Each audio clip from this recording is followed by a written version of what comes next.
Hey guys, welcome back to our channel. So today's topic, we're going to talk about some of the things we had to overcome in our marriage to get us to where we are now. My name is Akeisha Smith. And I'm Lester Smith. And we teach people how to tap into their greatness by recognizing the power of their own mind, by embracing it and using it to create the life they want.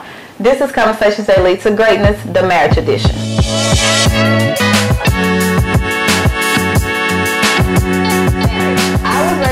I love talking about marriage. Okay, let's put that out there. Little background on us: we've been married for going on 13 years in May. We've been together 15, going on 16 years, and I feel we have overcame a lot. Yeah. Do you want to start, or me? Go ahead. You can start. Oh, you always gonna say. So when it came to marriage, one of the things I had to overcome was our age difference. I think that was the biggest hindrance. Well, not hindrance, the biggest thing in our marriage. We're 7 years apart. I met him when I was 18. We got together. You was 27? Somewhere in there. Yeah. So 27, 28. I was 18 going on 19. We got married. I was 21. You was whatever age. Okay, we got married. 28? 28. Yeah. Okay. So by us having a big gap in age, and I was so young and just became an adult, that put like a big stem on our marriage. Strain on our marriage, because what he was trying to tell me, I wasn't listening, because I was like, let me make my own mistakes, let me figure this thing out, you know what I'm saying? So that was one of the things we had to overcome, was the big age gap. And for me, I can say I had to learn and trust that he knew what he was talking about. He was like, been there, did that, done that. So I'm trying to prevent you from going through what I had to go through. Like same thing with credit. Yeah. He been messed up his credit when he was younger. He was trying to keep me from messing up my credit. Exactly. But I wasn't trying to hit it. Yeah. Okay. So yeah, age difference was one of the biggest things we had to overcome, and understand that in marriage, age is nothing but a number, but it's your maturity level. It's how you think up here, how you listen, how you take heed to what someone is telling you or warning you about. Yeah. What you got to say? Yeah, well, you know. Come on now, come on with it, because this is a good topic. So the thing about it is, when you're trying to teach a person that you are, it don't matter if you're man or woman.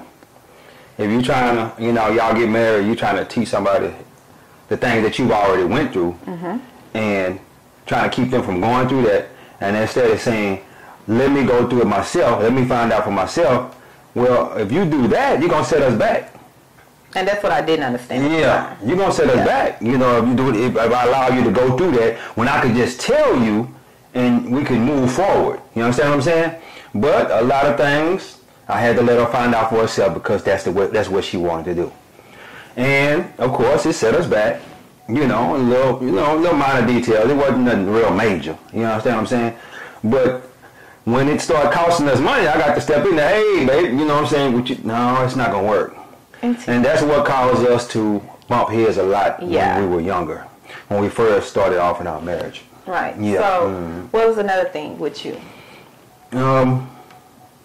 No, because I got a lot. Because I don't have a problem sharing. But I don't want you to just be like Keisha. Well, just go ahead and I'll feed off what you say. Oh my goodness. Anywho, so another thing Keisha had to overcome in our marriage to get us to where we are now was I had to let go of what I thought a marriage should be. I had to let go of what I seen a marriage was supposed to be, basically, because the example I seen, it was opposite of what was going on in our marriage. So I would compare marriages, and I'd be like, well, such and such do this, or my dad did this for me, and you should do it too. And that was one thing. Oh, he hated that. But I'm a father. I'm a daddy's girl. My daddy did everything for me. That's how I was raised. So I felt like when I got my husband, it was just a replacement of my daddy. And that soon... And that didn't work. It soon became, okay, Keisha. That didn't work. You're an adult now. You got to take responsibility. So with that, I had to just, okay, what kind of marriage I want? What kind of man did I marry? Okay. I already know he's a provider. I already know that when it comes to taking care of me, it's hands down top tier. I already know that, right? Yeah. So that was one thing that a value that he had for my daddy. Mm-hmm. So I had to ask myself, what kind of wife did I want to be to him? Mm-hmm. For him to make, for him to go out into the world, take care of me, provide and all that. What kind of wife do he want? Mm-hmm. So that would help me shape our marriage. Well, for me. Yeah. Because he then said, baby, I need you to do this, this, this, this. I would like you to be this, this, this. I would need your support. Or, different ways you might talk to me. Mm-hmm. I mean, you need me to talk to you or whatever. Yeah. So once he told me that, I didn't be like, rah, rah, rah, rah. Well, no, woman, I didn't do that. Mm-hmm. All I did was accept it. It was hard to swallow. Mm-hmm. It was hard. Yeah. I had to bite my pride, and I had to accept what he was saying, and change. Yeah. So, yeah, guys, if you're going through a hard time in marriage, and you comparing your marriage to everybody else, or your mom, your grandmother, your grandparents, everyone marriage is different because you are all different people. Oh, yeah. Everyone needs something different, okay? Find out what your marriage needs. Find out what your spouse needs, not what you need. Yeah. Because half the time we don't even know what we need, to be honest, until somebody tells us. But find out what your spouse needs and own up to giving it to them. Yeah. And then vice versa. Yeah, well, my thing with that is, one thing that I wish we would have done, kind of like before we got married or when we first got married, is read more books on marriage. Yeah. Instead of going and trying to talk to people per se, you know what I'm saying? Because neither one of us really knew anybody that's been married for a long time. Well, I know my aunt and my uncle, but they live way in Virginia. I need somebody I can go to, sit down and talk to, you know what I'm saying? But let me tell you something. That's something we never really did. We never really went outside of our marriage and talked to people and told them about each other. Because let me tell you something. That's one of the worst things you could do. Yeah. And let me tell you why. Because let's say she was to go to her mom every time me and her have an argument and talk down on me every time we have an argument. What's gonna happen with her mom? What her mom gonna start doing? Yep. Her mom gonna start hating me. She gonna look at you sideways. She gonna be looking at me all sideways. When I come to the family cookout and this and that, she gonna be, you know what I'm saying? With that attitude and whatnot. And you gotta think about that. Yeah. That's with your girlfriends, your family members, anybody. Don't go outside your marriage and talk. You know what I'm saying? If you have a problem, talk with God. Talk with your spouse. Read some books on it. See where y'all can improve at on y'all marriage. We never even went to counseling. That's something we never did. It was a thought, though. It was a thought. He wasn't trying to hear. Yeah, I wasn't trying to hear because I feel like we can do it ourselves. We don't need somebody that don't even know us to counsel us. And it worked. It worked for us. Now that might not work for you. That might not work for you. You and your marriage. You know what I'm saying? Y'all may have to go to counseling. Y'all might be too far gone. I don't know. But let me tell you something. Talk to God. Talk to God and tell God what you want. Say, God, I want to do. And let me tell you something. Let me say this too. A lot of us will try to when we get married, we try to change the other person. Oh, dang, you took my point. Yeah. I had to get out from there. I let you elaborate on it after I hit him with this here. But we try to change the other person.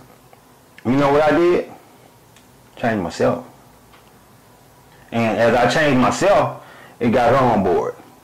You understand me?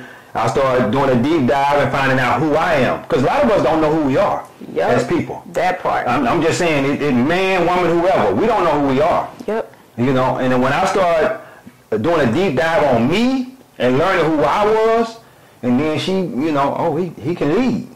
So I'm going to let him lead. I see where he's taking us. And a lot of times it's just, if your wife don't want to follow you, it's probably because you're not showing that you're a good leader. Our vision. You don't have a vision. Mm-hmm. You know what I'm saying? A good. What do you say? A man with a vision needs a woman with a plan. I think it is. I don't know what you say. It's something like that. Yeah. But anyway. Yeah, Okay, now let me jump in before I forget. Before we go to this next topic. Yeah. When you were saying work on yourself and not going outside, a lot of times in marriage when you have problems, we point fingers. We did it. We point fingers. We not finna sit here and act like our marriage is perfect. We pointed fingers, right? Yeah. About the first 2 to 3 years, maybe that 4 year, we point fingers. And then what happens is the person don't receive what you're telling them is the problem. They get defensive. Okay? Yeah. Because for one, it's like, well, I have a problem with you, and you got a problem with me, and we're both pointing at each other, blaming each other for the problem, instead of being on one team. In a marriage, you are a team. And the problem is the problem. He's not the problem. I'm not the problem. Whatever situation or the problem is, that is the problem. So we have to come together as a team to solve this problem. Don't make that problem each other. Because when you do that, guess what? No one wins. If you left an argument and you feel like, man, I won. You didn't win, boo. Because then you left your spouse feeling some type of way, and that's gonna pull y'all apart farther. And then when y'all are separated, and then you got all this space in between you, guess what come in? Temptation come in. Guess what else come in? Division. It comes in. The devil want to divide y'all. Yes, that's the thing. That's what he wants. He wants that division in marriage. Yes. So what I would say with that, if you're having problems with your spouse in marriage, don't tell them. 9 times out of 10, they already know to a certain extent. What you do is work on yourself. Find out who you are. Find out what you want. Because when you get married, especially nowadays, in today's time, when you get married with an idea in your head of what you think marriage is supposed to be or is. And there's nothing like that. And especially now, it's nothing like that, because the value, the definition of marriage, the concept of marriage has changed completely. Okay? So when you when you get married, you have this idea, and then it stopped going it stopped going that way, or it don't go that way, or you think just because this person said I do, everything that he did or she did before is going to disappear. No, newsflash, it actually enhances. Okay, it don't disappear, and that's what problem I had. I was like, oh, he gonna say I do, we good, he gonna listen, he gonna do this, he gonna value my opinion. No, it was all about her.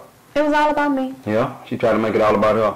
And the thing about it is, whether man or woman, if you try to make it all about yourself, you doomed for destruction. Doomed. Because my number one job should be to make her happy. Her number one job should be to make me happy.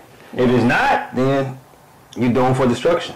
Because if I'm the one that's always giving, trying to make her happy, and she ain't never making me happy. Ooh, got something else. Hey, man, how this gonna work out? Okay, bam. Giving, making. 2 points when he said that.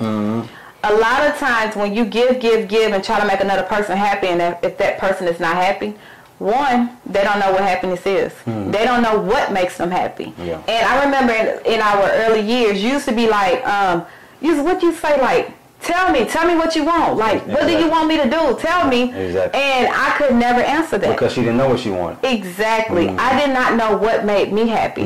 All I knew was what someone told me happiness was, what I seen on TV and movies and fairy tales. That's all I knew. All she knew was what I wasn't doing. Exactly.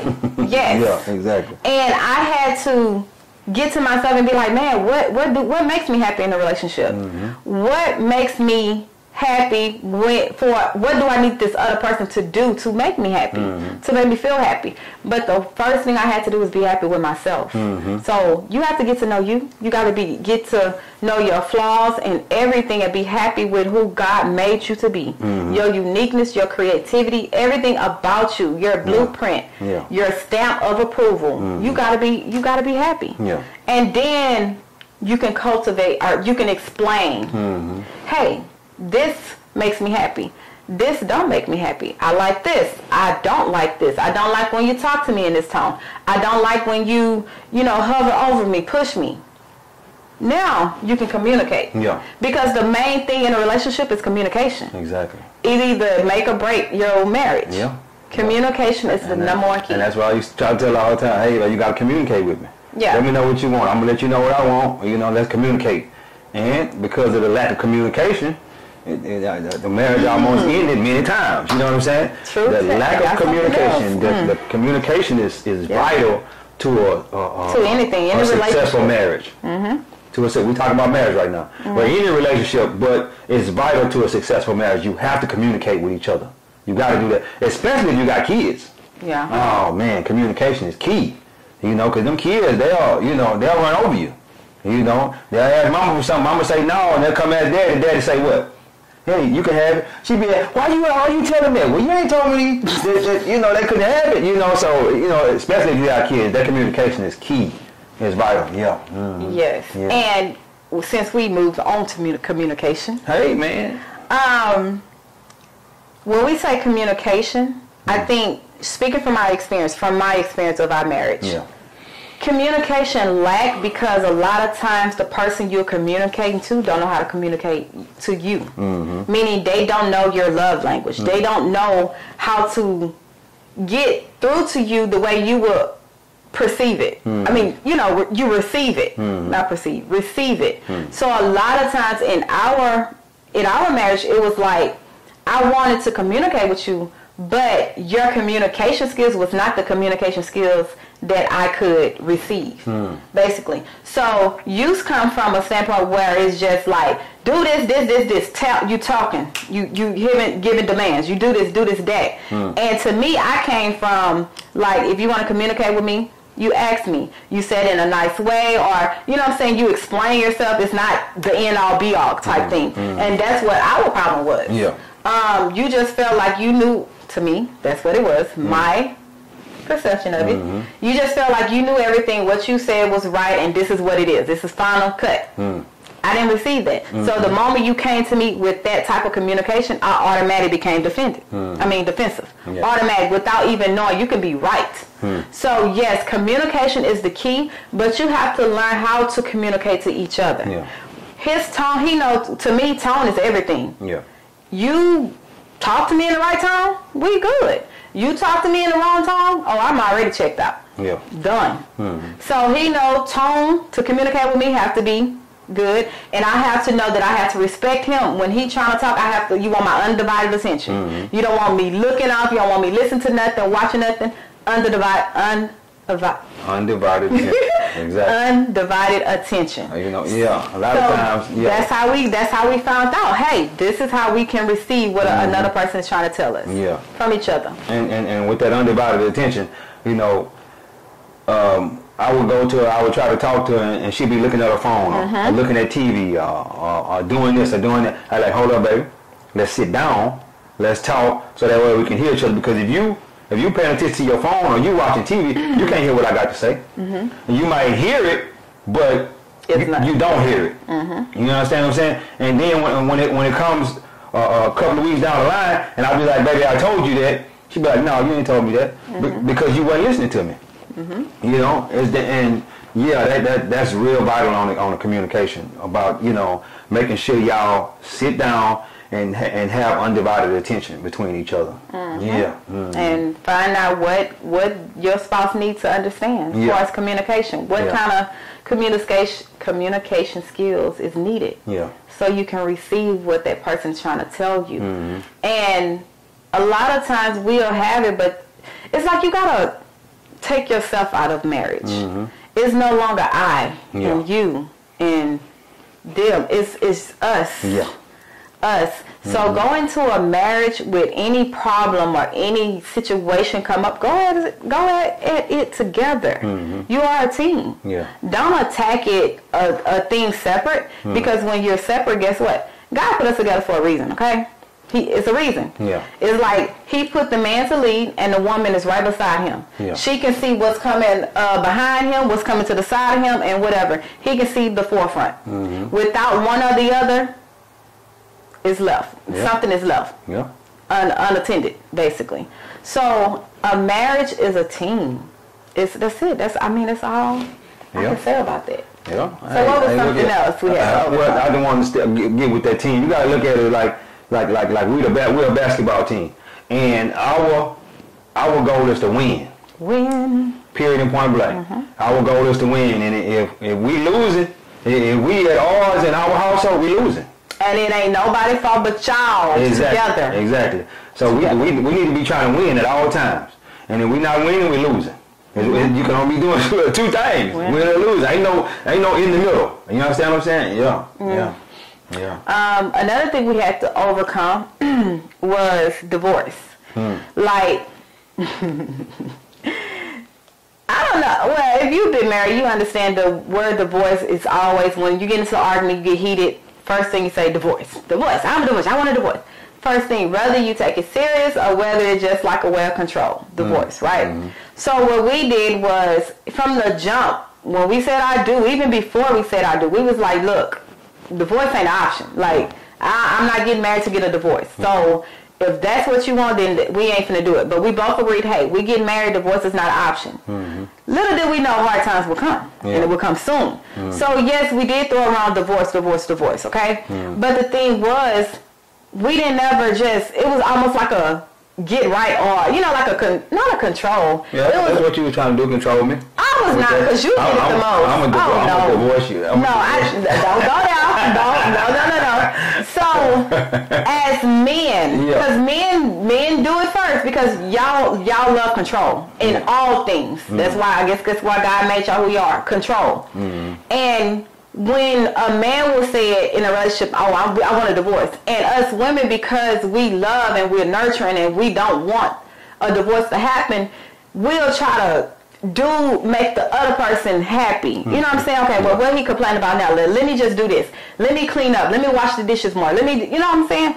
And then after that word get thrown around so long, for so many times, you realize, no, that's a control technique. You know what I'm saying? Either you gonna get this divorce, you say divorce one more time, we're gonna get this divorce, basically. Because now I realize you're using it as a control thing. So, when you're in a marriage, yes, divorce get thrown around, but it shouldn't be used as a control thing.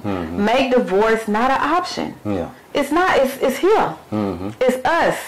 Hard times are gonna come because you're two different people becoming one. Y'all are two different people coming from different backgrounds, different upbringing, different experiences, and you're trying to come together in one household, raise a family, and of course you're gonna bump heads. It's expected. Okay, go into marriage expecting to bump heads. We bumped heads the day before our ceremony. So, you know, the day before. So, it's not, divorce not an option. Once we took that off the table and understood that, you go upstairs and now you go whatever, you leave the house, that's it. Another thing I want to say, all that going a week and all that without speaking to each other, that's not cool. He talking about me, guys. That's not cool. That was, that going a week, 3, 4, 5 days without speaking. That's in the same house. In the same house, just walking past each other like y'all don't even see each other. That's not cool. And I'm gonna tell you why. You letting the devil in your marriage by doing that. Y'all need to come together, talk it out. I understand when you first have an argument or y'all have a fight, it's heated. So y'all go in your own corner, sit down and think about it. Think about it, and then maybe later on that night before y'all go to sleep, y'all talk about that. Hey, baby, well, I didn't like what you did. And she be like, hey, baby, well, I didn't like what you did. How can we work this out? You understand what I'm saying? And a lot of times, the thing y'all had an argument about, it's not even worth it. A misunderstanding. Just a misunderstanding. Now y'all walking around 5 days without talking to each other. That's not cool. That's not cool. Because, like I say, when you do that, you let the devil in your marriage. The devil he working. The devil always working. You know what I'm saying? And when he divides you, he divides what God has put together. So. That's true, because then when y'all not communicating, guess what happened? You start thinking about divorce. You start thinking about other women. You start thinking about all kind of stuff. The negativity start rolling. Everything. Because now y'all not communicating on a daily basis. You don't know what's going through his head. You don't know what's going through your head. So and you over there like, well, if she really loved me, she'll come say something to me. And she's saying the same thing. So I did that. I did that. And the reason I was you learn from it. Of course. But see, this is the thing. Learn and move on. This was the thing that I was trying to get you to understand now, because at the time I didn't. The age difference, it plays a big role in it. I was still immature, even though far as how I thought, like I wasn't immature in the way I carried myself. I was still thinking, okay, I'm a daddy's girl. I was spoiled. Yeah. Whatever I get, don't tell me no. Yeah. That's how I was brought up. So I still had that mentality in me. And when you tell me no, I get attitude and I just don't talk. Like, I just felt like, what we have to talk about? So, and then that came in because our age difference. So, age play a big role. You got to give each other grace in that. You know the crazy thing about it? She tried to control me with that, right? Well, I thought you were going to say something else. No, seriously. No, I thought you were going to try to control me. No. She tried to control me with that. You know, you give me what I want, or it's gonna be a problem. I did not say it like that. No, that's how you didn't say it, but that's what you meant though. But the thing about it is, she gonna realize she could have had whatever she wanted if she would have did what she was supposed to do. That's the crazy part. I realized that now. She realized it now, but she didn't realize it then. You can have anything you want. You know, if I got it, you got it. But you know, she trying to control me. You know, you're not gonna do what I say do. And then what I'm gonna do? What I'm gonna do when she get to acting like that? Do the same, yeah. You ain't getting it. You know? Yeah. Now we at all bumping heads, you know. Yeah, that's kind of crazy. Now that I think about it, I was like, wow. It really is. Yeah. Now that I think about it, like, I could have been, you know. So far, was way far ahead than what we are now. You know? But thank God for growth and thank God for challenges. Yeah, okay? exactly. I think you have to go through stuff like that to grow. Of course. You have to go through something to grow through it. You understand what I'm saying? Yeah. Because then we won't be able to share. We won't be able to get the insight. We won't be able to share this information with the people. Yes. Yeah. So yeah, guys, marriage. Listen, it's not for the weak. Yeah. It's not a piece of paper, and that's another thing that makes me mad. When you talk to people, it's like it's nothing but a piece of paper. What? Say what? Say who? Yeah.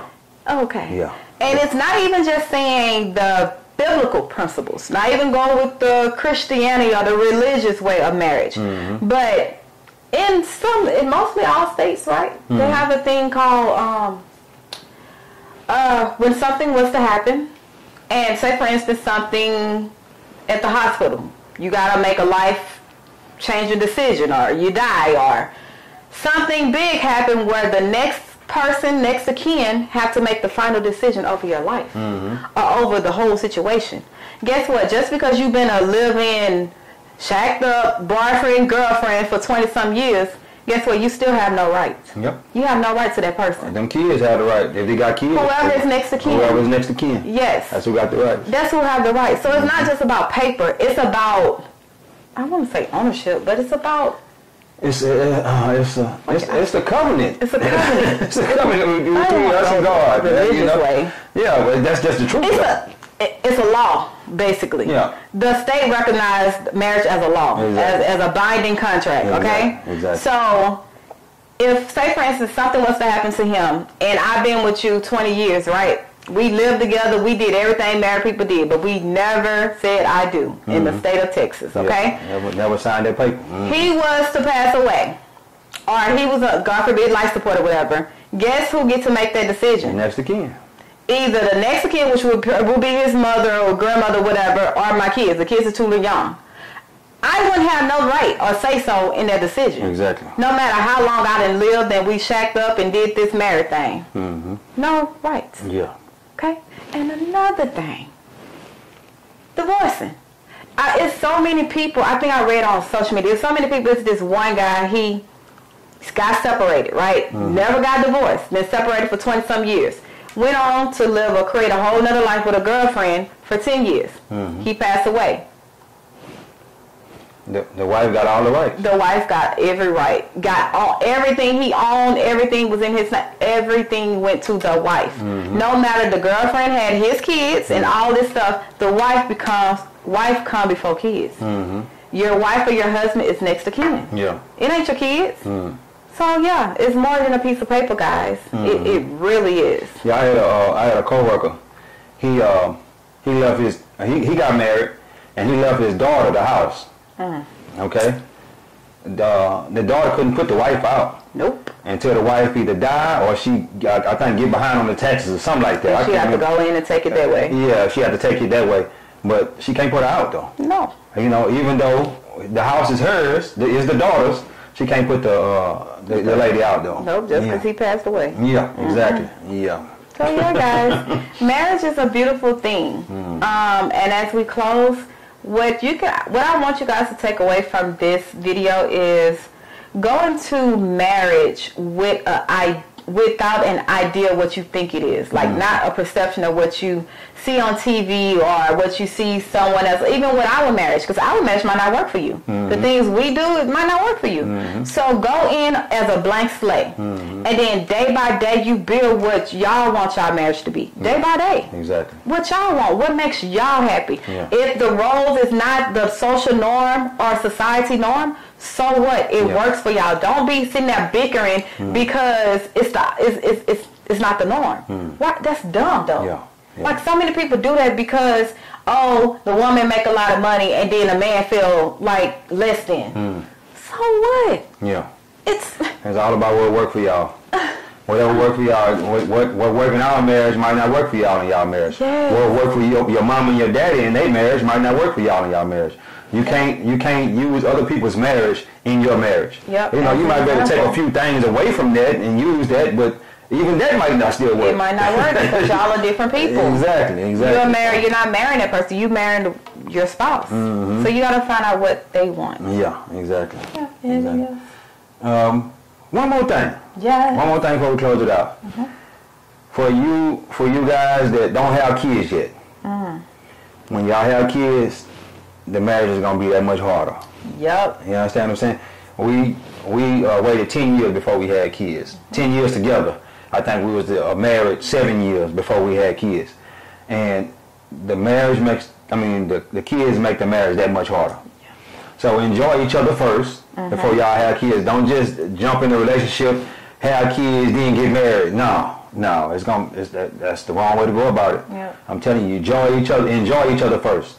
Enjoy each other first, then maybe have the kids. Yes, I agree 100%. If you haven't had kids yet, you seeking marriage or you about to cross up, you know, when you in the vicinity, the ballpark. Highly recommend that. Take us home, baby. That's it. God is good. Life is good. When we live good, we feel good. We live in a life of abundance.